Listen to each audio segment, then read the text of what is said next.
আসসালামু আলাইকুম। আজকের ভিডিওতে বলে দেব এই কালো সুতা গাছ, এই যে আপনি দেখতে পাচ্ছেন কালো সুতা গাছ। অবশ্যই আপনি গাছটা চিনতে পেরেছেন।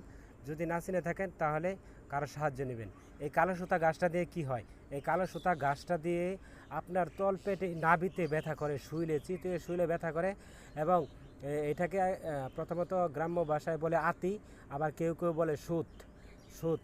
তাহলে এই সুত ভালো করার জন্য একমাত্র ঔষধ হলো এই গাছটা।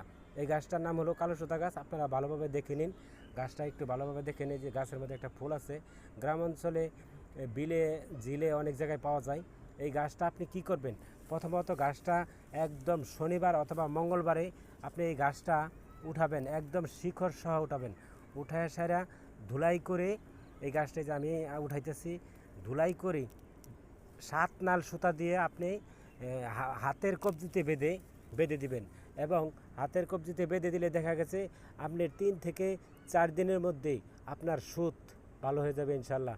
যদি ভিডিওটা ভালো লাগে তাহলে আপনারা অবশ্যই ভিডিওটা শেয়ার করে অন্যকে সমাধা করার সুযোগ করে দিবেন ইনশাল্লাহ।